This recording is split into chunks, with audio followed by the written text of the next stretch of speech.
The Rell brothers are not only creating the best One Piece game that actually may ever touch the platform, but this game is way better than you guys think. Now, in the most recent Rell brothers sneak for Rell Seas, they talked about the wildlife that's gonna exist within the game. There's going to be different forms of wildlife on islands in the wilderness that you're going to be coming across.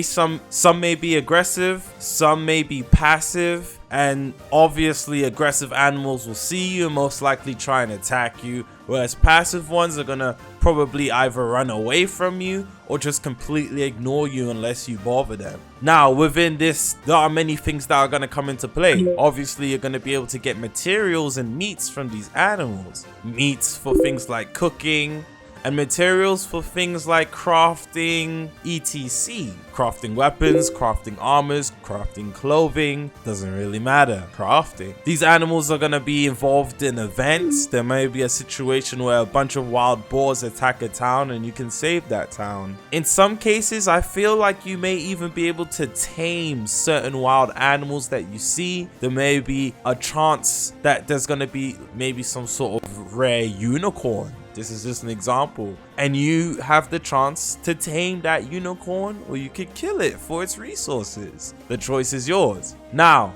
what I really like about this is that we haven't seen this, especially within a One Piece game. This is something AAA companies do, not Roblox ones.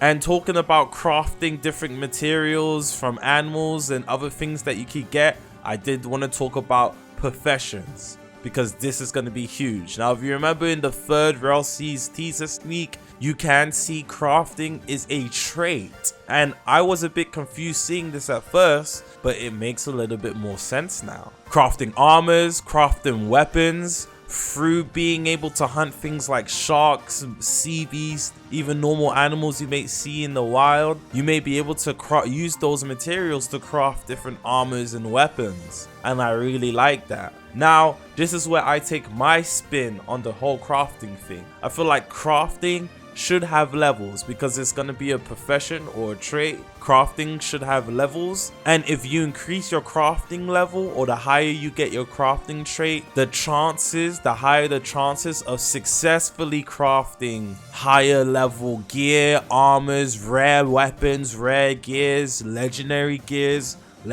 armors that you have to get through hunting these mythical beings, mythical monsters, mythical creatures. So when you hunt these creatures, they have a chance of dropping their rare material, and maybe you need a certain amount of the material in order to craft that legendary piece of equipment. Now, I don't think you should 100% be able to craft these equipments all the time because they're legendary, they're rare, they're mythical. So, the higher your crafting level, the higher percentage chance you have of successfully crafting that piece of armor, weapon, gears. So obviously, if your crafting level was 1, it's not impossible to craft that mythical piece of gear, but your chances of successfully crafting it would be like 1%. However, if your crafting level was somewhere like 100 for that legendary piece of gear you're trying to craft, maybe it would be anywhere between 5 to 10%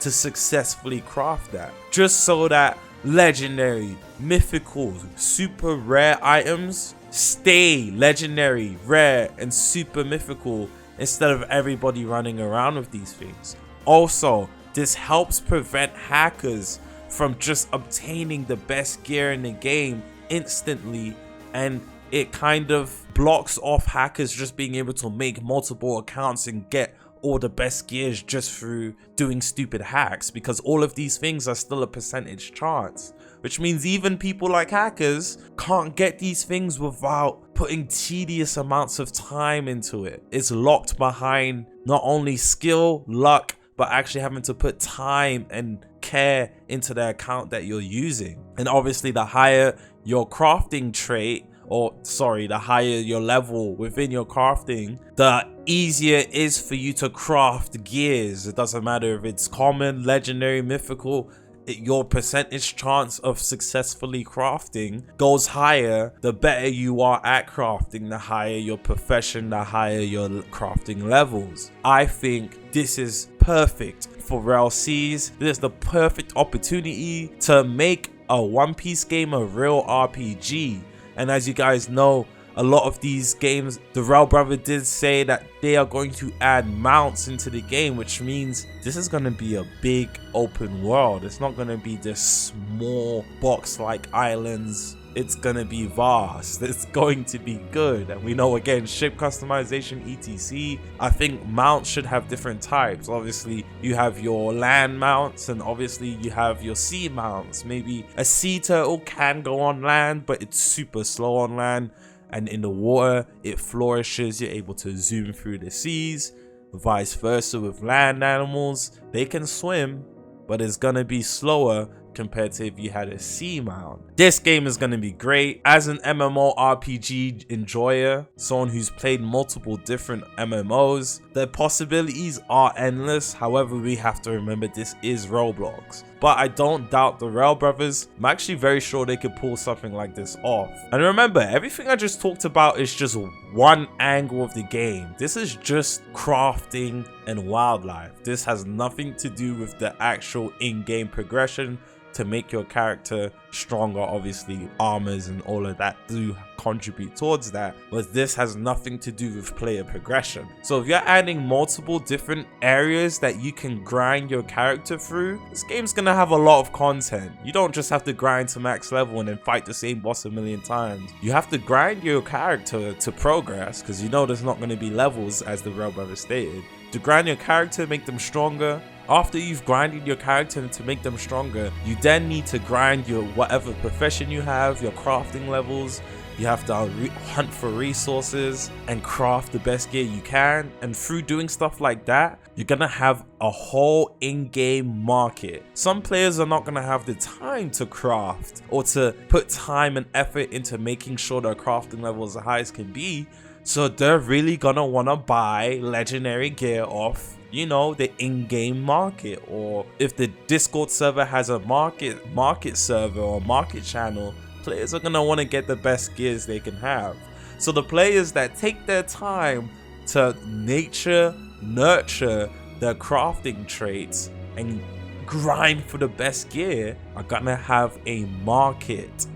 They're gonna have an in-game market. They're gonna be rewarded heavily through the cash. In-game cash is going to be good, and hopefully in-game currency can be used on things that are actually useful for the game. So again, this is lovely, this is brilliant. This only opens up a brand new door to how in-depth Rell Seas could be. Genuinely can't wait to get into the game. That's literally all I had to talk about, because this is exciting. It's not about the Rell Brothers just adding mounts and animals to the game. That is base level. Any game can do that. But there is depth to what they are bringing to the table. And oh my gosh, the possibilities are endless. I don't want to hype this game because we know what hyping games does. But the Rell Brothers are cooking, and I'm going to let them cook. I'm going to see you guys in the next one. Peace.